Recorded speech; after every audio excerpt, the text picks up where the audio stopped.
It's like this, man. You are an immortal being. You have been put in a construct with other immortal beings, but it's almost like a free for all. The construct itself is not going to harm you or kill you. That's the illusion. The construct is going to make you better, stronger, smarter. You're the prodigal son.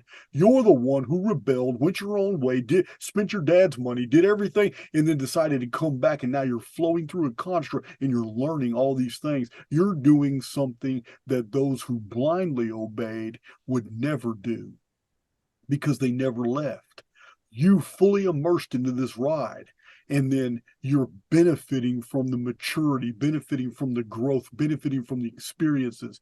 And while you're in your avatar, which is temporal, all the memories and experiences and growth that is accrued from all your other life sims is blocked from you. But when you are divorced from your central nervous system and you are completely separated, because it is the bridge between the psyche and the simulation, when you're divorced from the central nervous system of your present avatar, that is back when you are at one with all the memories and experiences from every other avatar you've ever lived. This construct doesn't need to be saved because it's only programming. It's not the real reality. You're from the real reality and you're going back to it. But while you're here to learn. And while you're here, you are existing in two entirely separate realities at the exact same time. One of them is the personal. And in the personal, you're an immortal being who's lost his way, but you still have the powers. You're still in a co-creator relationship with the construct. You can still build your reality, have freedoms, have all the things that you wish for the collective. But the truth is you're not here to save the world because the world is illusory.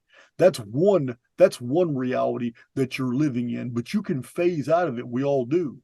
Because you can phase in and out of both realities, but you can't be in both of them at the exact same time. And the other reality is the collective programming. This is dungeon programming. This is the sheep. Dungeon programming and negative default programming involve this other reality where you are living in 100% reactive mode. No originality, no creativity. You're not even living, you're just existing. And you're obeying the protocols of the construct in the collective. You're experiencing nothing but polarities. It is basically identified for you, and you have chosen where you want to be on the religious spectrum, on the political spectrum, on the economic spectrum. These polarities have been identified and delineated for you, and you've chosen among them, and you're a part of that. And you're diehard U.S. patriot, and all you can think of is go America, and you hate Democrats and socialists. You're Republican conservative. That's the life you've chosen. Therefore, the construct feeds you more and more of that data. It becomes a feedback loop.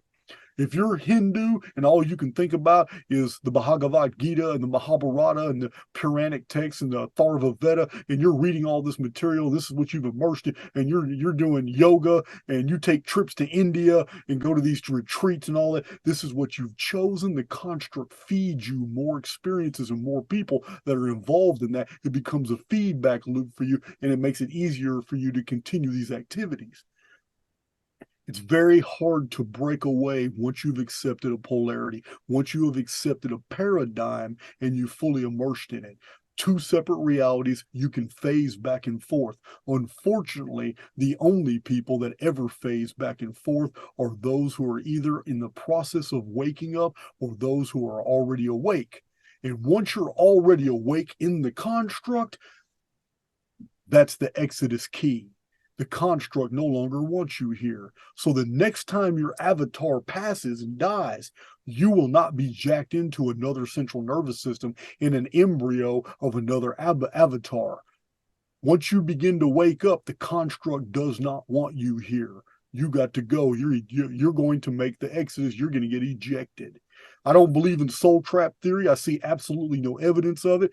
I've talked to a lot of people about it. I've been interviewed on channels about it, and it all sounds really good, but I don't see a shred of evidence of soul trap theory about going to the light, going to the light to danger. If you go to the light, you'll end up staying here. That those decisions are not made after death. The decisions of where you go are made while you're right here in your avatar.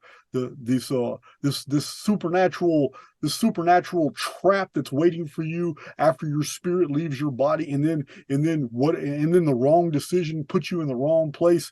None of that makes sense to me, because I believe in an oversoul.